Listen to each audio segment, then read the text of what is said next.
Assalamualaikum warahmatullahi wabarakatuh.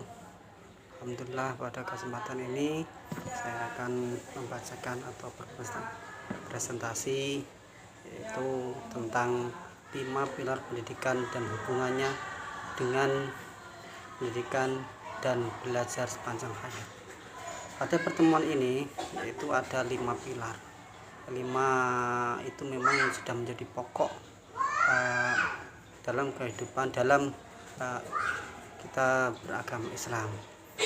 Itu yang 5 tadi termasuk itu adalah menjadi pokoknya itu rukun Islam. Baik, yang pertama ini kita akan membahas tentang 5 pilar pendidikan dan hubungannya. Pilar-pilar pendidikan itu pertama pengertian pilar pendidikan. Nanti yang kita bahas tentang pengertiannya pilar pendidikan itu apa. Yang kedua adalah jenis-jenis pilar pendidikan. Jenis-jenisnya itu ada 5, learning to know, yang kedua adalah learning to do, yang ketiga learning to be, yang keempat learning to live together, yang kelima yang terakhir adalah learning to believe in God. Pilar atau pondasi atau kaidah dalam Arabnya, dalam bahasa Arab atau asas. Kedua kata ini yaitu merujuk pada dasar atau landasan yang dalam konteks Islam bisa berarti pondasi keyakinan atau akidah, pondasi perilaku, pondasi masyarakat atau pondasi peradaban. Ini tentang adalah pondasi keyakinan itu akidah, itu merujuk pada tauhid. Tauhid itu yang lebih merujuknya lebih pasnya yaitu kepada rukun Islam, kan? Yaitu di dalam Islam itu ada rukun Islam yang 5. Pondasinya yang paling kuat, yang paling menjadi asas setelah syahadat adalah sholat, yaitu dengan hadis as-sholatu imaduddin. Sholat itu adalah tiang atau pokok agama.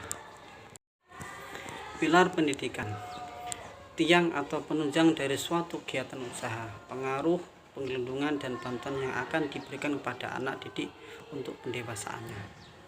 Itu sebagai murabi atau pendidik itu memang harus ditopang, harus dikuatkan dengan pilarnya atau pondasinya atau tiangnya, bisa dikatakan penunjangnya. Fasilitasnya mungkin dari pendidiknya yang baik atau tempatnya yang enak, dan enak itu tidak harus bagus, tidak harus itu terlihat mewah megah, itu tidak. Itu dalam pendidikan itu memang kita termotivasi dengan pendidikan itu karena orang itu akan menjadi hebat, akan bukan hebat di dunia saja, tapi bahkan hebat di akhirat, yaitu dengan dasar ya ayyuhalladzina amanu idza qila lakum tafassahu fil majalis fafsahu yafsahillahu lakum wa idza qila shuzu fansuzu yarfa'illahu alladzina amanu minkum walladzina utul ilma darajat wallahu bima ta'maluna khabir. Terletak pada yarfa'ullahu alladzina amanu minkum walladzina utul ilma darajat. Ini Allah akan meningkatkan atau meninggikan derajatnya orang-orang yang beriman dari kalian, yaitu dan orang-orang yang diberi ilmu. Ini akan ditingkatkan derajatnya karena ilmu itu adalah suatu yang memang prestasinya itu luar biasa.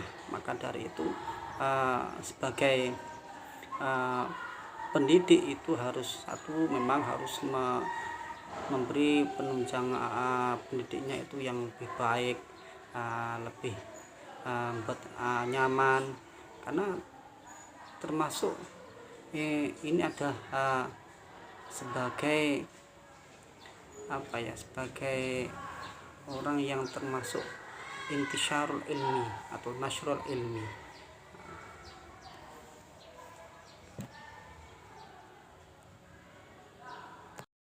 Jenis-jenis pilar pendidikan, learning to know, belajar untuk mengetahui. dalam belajar harus dapat memahami apa yang dipelajari, bukan hanya dihafalkan, tapi harus ada pengertian yang mendalam. Artinya gimana? Orang itu kalau belajar memang kalau bukan cuma hafal tok, cuma kita hafal tekstualnya saja, kan tapi tahu makna dari apa yang dipelajari tersebut. Misalkan kita belajar Al-Quran, itu paling tidak bukan cuma hafal, itu tahu makna dan artinya apa yang dimaksud dalam kandungan Al-Quran tersebut. Yang selanjutnya adalah learning to do, itu belajar berbuat atau melakukan. Setelah memahami dan mengerti, selanjutnya adalah aplikasinya, yaitu mengamalkan. Karena ilmu kita sudah sering tahu, sering dengar dengan kata-kata al ilmu bila amalin kasyajari bila simare. Itu kamu cuma tahu saja tapi tidak pernah mengamalkan apa-apa yang diketahui tentang ilmu tersebut, itu bagaikan pohon yang tak berbuah, cuma pohonnya yang rindang saja, akan tetapi tidak ada buahnya sama sekali. Kalau tidak ada buahnya, ini tidak akan memberi manfaat yang meluas bagi di sekitar kita. Maka dari itu harus ada pengamalan atau perbuatan setelah dia itu melakukan atau setelah dia itu mencari ilmu, harus ada. Terus learning to be, belajar untuk menjadi pribadi yang utuh, belajar untuk menjadi sesuatu atau berkembang menjadi pribadi atau gimana, yaitu bisa percaya diri, pede, dengan apa, yaitu dia setelah mencari ilmu, setelah dia itu dapat ilmu, dia itu akan mempunyai kepribadian yang percaya diri, tidak gampang goyah, tidak gampang terombang-ambing dengan situasi atau suasana yang memang itu adalah akan menjadi pengujinya. Setelah dia itu mendapatkan ilmu, dia akan menjadi kuat. Kalau dalam dalam agamanya, dia itu akan kuat akidahnya, dia akan kuat dalam beribadahnya. Yang selanjutnya adalah learning to be live together, belajar hidup bersama. Itu mengajarkan peserta didik hidup di masyarakat karena manusia tidak dapat hidup sendiri.